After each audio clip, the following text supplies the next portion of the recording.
All right, good afternoon, and glad everybody's here. Before I get going, I want to express my condolences to the Hall family on the passing of Don Hall Sr. He was a true Kansas City icon who did so much for the city.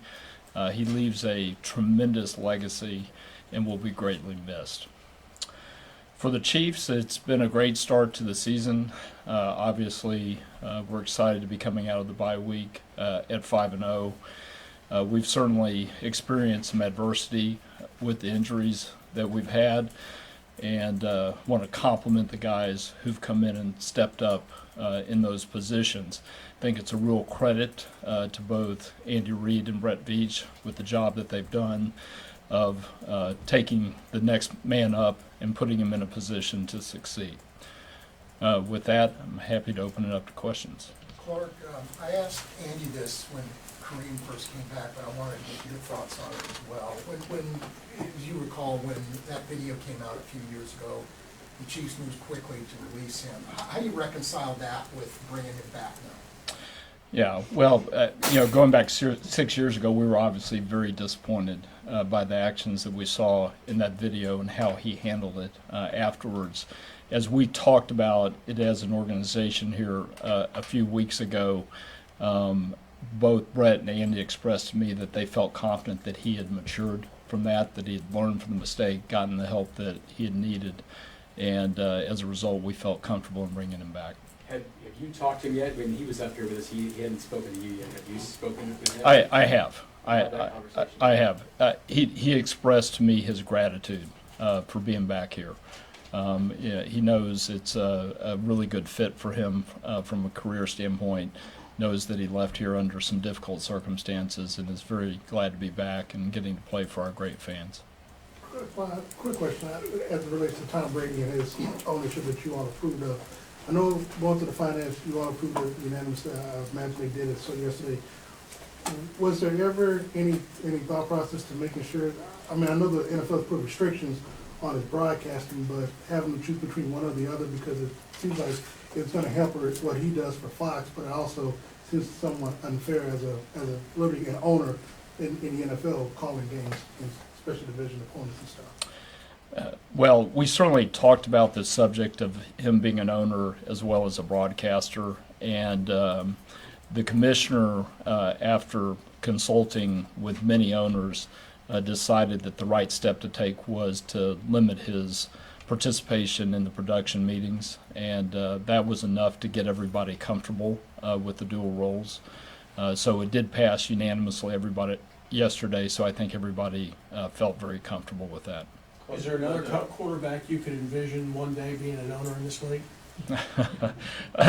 I'm sure he won't be the last. Clark, you led the committee to allow private equity investment teams.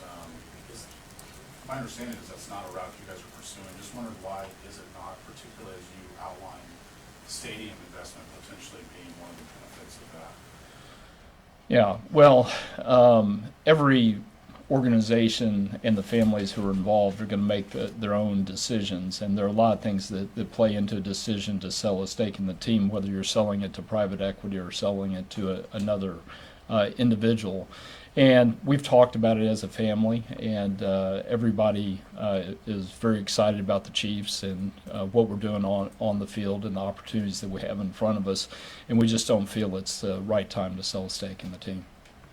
So has any of the other ownership groups started down that road with that at this point yet? And I know there's certain limitations on what private equity companies can get involved in. Yeah. What's that process going to be? Yeah, so it's a very compressed time frame with the league just approving it at the end of August and the paperwork literally being finalized over the last several weeks. My understanding is that there are several teams that are pursuing transactions. One or two of those might close before year end, but I would expect that there'll be many others that will close next year and in the years to come. What are your latest thoughts, or what can you share about the timeline of the decision-making on the stadium situation? So for the last 3 months or so, since I had a chance to visit with y'all at training camp, we've been working on creating some options, not only for the stadium, but also for potentially a new training facility. We've been looking at a lot of sites on both the Kansas and Missouri sides, as well as talking to the political leaders in Missouri about perhaps renovating Arrowhead again. We're not at the end of that process at all. We continue to have good conversations, and we're hopeful that by the spring we'll have some direction. I certainly don't expect to have anything finalized by that point, but I'd like to know, the direction that we're headed in that time frame. I know you guys had outlined a timeline, not a deadline in training camp, but potentially the end of the year is saying that it's more likely going to be a little bit later than that. Yeah, I would just reiterate what I said at training camp, which is it's very hard to put a timeline on a stadium process, and so we want to move as quickly as we can. The real deadline that we have is in February of 2031 when our lease runs out here at GEHA Field at Arrowhead, and there's a lot of work that will need to go into either renovating the stadium or building a new one. So we do feel like we need to work as expeditiously as possible. I know some of it's self-evident, but I wonder what the 3-4 things you might point to would be that are what takes so long to make this process thorough and get where you want to get. Probably the most difficult thing is there are a lot of stakeholders when you're involved in a stadium process. You've got the local city, the county, the state that all have to be part of those conversations. Obviously, there's a lot of work on our side in terms of figuring out what the right opportunity is for us economically. We also are very cognizant of making sure that we keep the community and our fans in mind. We want to make sure that where we end up will work for many generations of Chiefs fans. Darren? Clark, obviously, I believe Arrowhead is going to be used as a polling location in a few weeks, but on the political side, Harrison Butker has created a PAC. Are you fine with your players being involved politically as they are like that? One of the things I talk to the players about every year at training camp is using their platform to make a difference.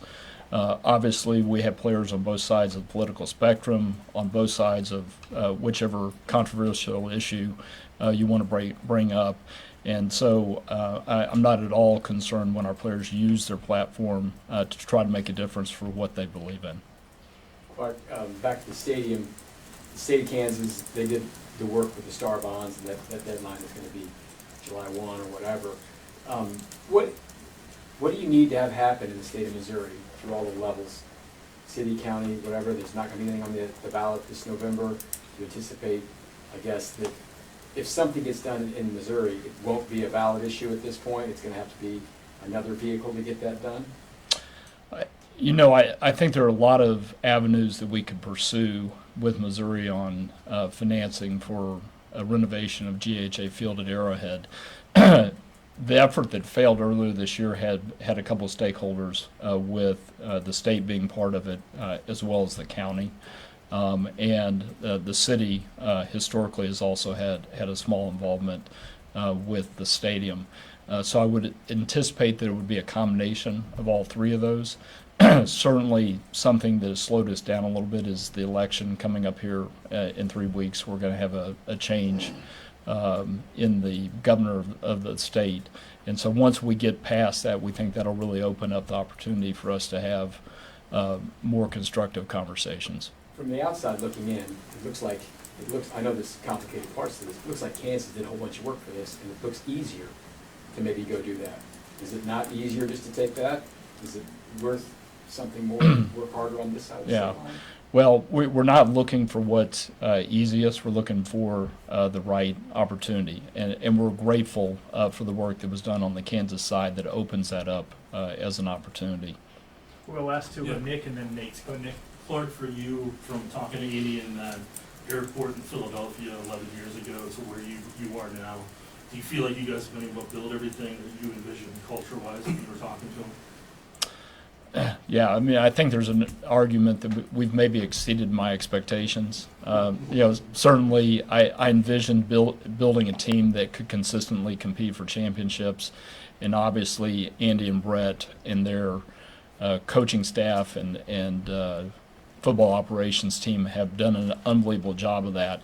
But you mentioned the culture, and I think that's one of the things that's so special about this team is the culture. Andy Reid gets a lot of credit for having established that culture, but we wouldn't have what we have both on the field and off without the players and the player leadership specifically.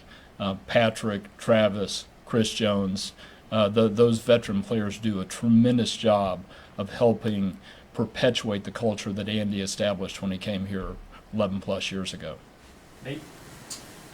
Clark, you mentioned the possibility of obviously different locations on both sides. Can you share what some of those locations might be on each side of the border? And I guess how important is it that the stadium and the practice facility be sort of tied together instead of maybe, I know Mark had said at some point one might be in one location and the stadium might be in another. Yeah, it wouldn't be helpful to the process for me to mention specific sites other than obviously, here at the Truman Sports Complex, which is an obvious one. In regards to your second question, the practice facility and the stadium don't have to be next to each other going forward. And on the Missouri side, that's something that we're contemplating is perhaps another location in Missouri for a training facility. Would they both be in the same state though, or can you envision one in the other? I think really everything's on the table in that regard. There's some logic to having them in the same state, but I don't think they have to be. Can you build a bigger interview room than this? We're going to build a lot of things that are bigger, for sure.